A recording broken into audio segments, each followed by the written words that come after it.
مجھے میرا وارث دے. یہ جو موالی ہیں، یہ جو گنڈا گرد لوگ ہیں، یہ میں ان سے ڈرتا ہوں. اب ایک احادیث بیان کی جاتی ہے کہ رسول خدا صلی اللہ علیہ وسلم یعنی انبیاء علم کے وارث ہوتے ہیں. انبیاء علم کے وارث ہیں. تو جو ان کو اللہ نے جو ان کے والدین میں سے حصہ ملتا ہے اس کے وارث نہیں ہوتے. تو یہی بنیاد چل رہی ہے.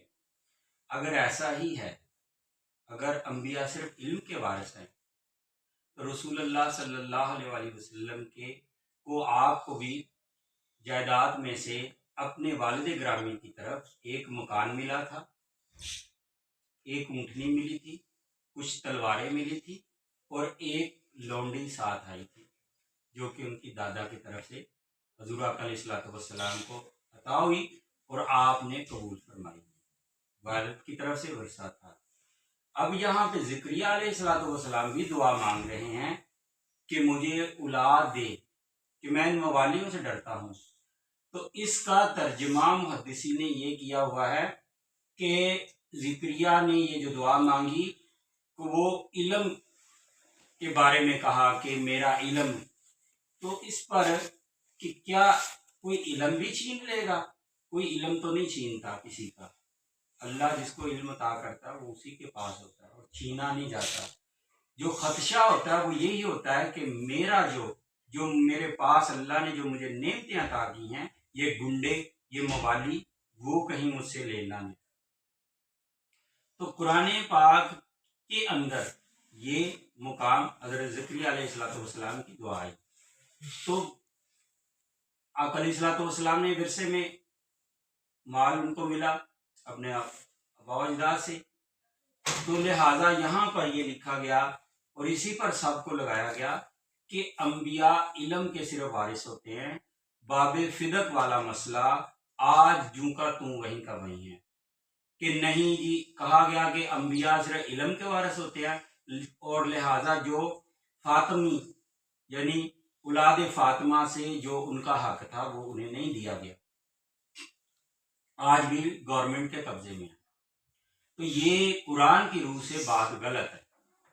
یہ قرآن کو اگر دیکھتے ہیں اور رسول خدا صلی اللہ علیہ وسلم کو بھی مال ملا اور زکریا علیہ السلام بھی کہہ رہے ہیں کہ میں ان موالیوں سے ڈرتا ہوں.